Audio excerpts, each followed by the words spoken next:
Onivia, League of Legends highlights.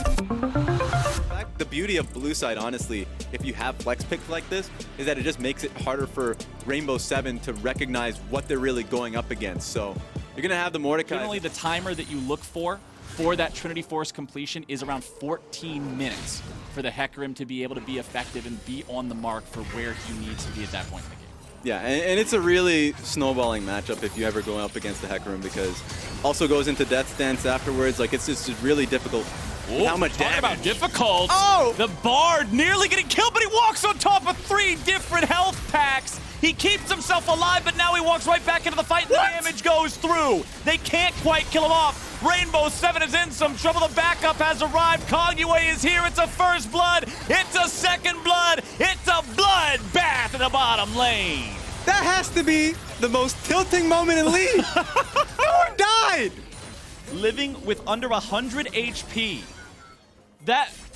If that happens in solo queue, that's one of the ones that you're applying head to desk, just frustrated with how that goes.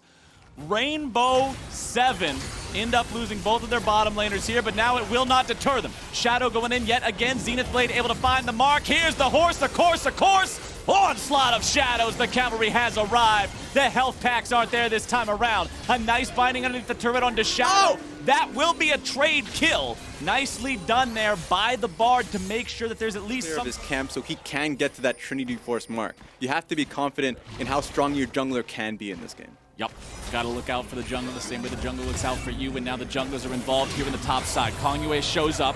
Remember that Mordekaiser's ulti is great at buying time in these situations. Backup will arrive soon. Rainbow7's trying to bring in the boys to keep their top laner alive, but it will not work. Kongyue gets the kill, and it's a 4-2 game for PSG Talon. Yeah, perfect timing on that. Bloom, but that doesn't scare him all the way away. He knows his mid laner has prio. His support's roaming up to help him here too. Looking to maybe engage on the Ashe here in the bottom lane. Lisa needs to get himself out. Flash away. Kongyue is still going even further in here for the damage, but Rainbow7 now has more players down here in this bottom lane. Zenith Blade connects. Kongyue could be the man in trouble. Goes into the chrono break. Arrow coming through. TP going down. Here comes the set as well. It's a 5-man counterattack from PSG Talon, and they pick up the kill on the Shadow. Yeah, I loved from the very beginning of it how Rainbow7 were just... And Kongyue is that man. Man, you were saying that this could either go to heaven or hell with these players being coordinated and going for that honeymoon phase. Well, this is one of those bougie rich people honeymoons that cost like $50,000, and they're popping hella bottles of wine and having a great time. And now in the bottom lane, Rainbow7's in some trouble here again. The Ashe is going to be the target. The damage comes down. This should be 2 free and easy kills. Buy one, get one free. Kongyue. That's a lot of HP that they're going to miss out, because they're going to get pelted constantly, or a fight that Uniboy can set up for. Right now, you can see where Bard is, just checking if it's going to be contested. So Rainbow7 are going to respect that, but for how long? You have to be playing towards these Drakes. Ooh. And here we go. There it is. The CC's coming through. The damage is going down. Alone is all alone underneath the turret. Kongyue needs a little bit more damage. The Senna ulti, I like where he was coming from. I just don't quite like that it was a little bit early. Does not matter. He was there in spirit. Kongyue is there to make sure he gets the kill anyway. And now the mid lane push from PSG Talon will find a little bit of damage onto this tier 1. Shadow trying to rotate up with his jungler here to stop this turret from taking an excessive amount of damage. But goodness. I don't think PSG Talon are having any of it. They scare their opponents back away. They're looking to take the turret down. This will be first turret bonus here for the side of PSG Talon. It's going to turn into a lot. They're Sunday, the BM book, Edge-Eyes Soul Stealer, looking to add a couple more names in his death note and keep on farming these kills. Ase needs to get himself the hell out of town. Flashing away from the Tempered Fate would have sealed his doom. You can see the Magical Journey already ready for that one, as Uniboy gets himself away from Jose Diodo. Considering he's got the Dead Man's Plate, he's not too scared about getting run down here and can just walk away. And even with the nerf going in towards tank set, I mean, the identity of the champion is still there. He's hard to push out in mid lane. He's easy to set up for ganks, and just a strong team fighter overall. So I just love what I'm seeing from the set pick, and I think that he's playing this one out well. All right, they're going to go for this. Uniboy's tanking it up. Leza trying to get away from the turret here now, but the counterattack from PSG Talon is already there. Jose Dioto stuck underneath the turret. He's going to be taken down. Hanabi grabbing the kill, and now Ausse's back into the fight, but how is he even going to do it? Walking around, he's got the passive storming up. It's a 1 kill. Have been around that bottom lane, though. That is understandable. But 3 out of 5 of these players have been part of pretty much everything they've done. The teamwork between these 3 has really been showing up, with Kongyue being one of those substitute players, with D being one of those substitute players, very possessive over this bottom lane river. This is theirs for the taking. I do not think anybody from Rainbow7 will be able to contest it. And we've been singing the praises of PSG for a game. Well, what do they need to do to cure this game where they are seemingly stuck in a position where their opponents are always making the plays, because this just keeps happening. Now they're having their support get caught out. With Leona stuck in the parallel convergence, Rainbow7 are having to disengage.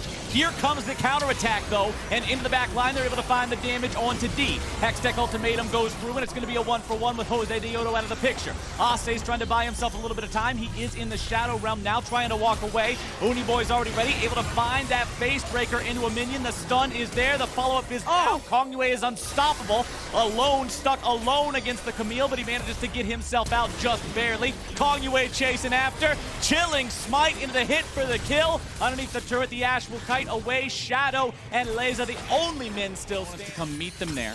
Alone on this Zoe in defensive posturing. Right now it looks like Rainbow7, man, look at where the wards are on the map. Having to put a bunch of wards in their own territory, trying to stay protected here. Asse versus Hanabi here in the side. Shadow Realm used. Let's see if he's able to find meaningful damage onto the Camille. Has to pop the shield. Tries to bring down the Q. A nice dodge with the Hextech Ultimatum. And Hanabi gets him with the uppercut kick. There comes Hecarim to make it a 1-for-1, but now where's the rest of the fight gonna go? A nice stun coming out from the Bard, making sure Shadow's not able to get himself away. This fight is not gonna be ending here just yet. Leza tries to get himself away. Shadow's walking out. The Ash is already down, and Kongyue is godlike. More damage flowing through as a double kill pops up for the Echo, and Alone stands alone underneath the turret. Oh, you ain't going nowhere. Next to him. It's a 2 versus 4, and they're going to be absolutely eviscerated underneath this tier 2 turret. Alone pops away, pops right back, and pops into an early grave. Ace PSG Talon. Pure domination here on this map so far. Ocean Drake is alive now. If PSG Talon grab this one, I say if because I have to be polite, but it's more of a win. Not even any sort of a contest here from Rainbow7. On to Hanabi, but man, Hanabi can just jump away. You can't go for a pick onto the Camille. He'll get away every single time. Yeah, I'm just going to quickly go out and say it, because I love a team that is so damn good at the fundamentals of being able to know where to place their wards, when to be on the map for the major objectives. All of these things I feel like are being done perfectly by PSG. And then even going up to see if Rainbow7 get that done.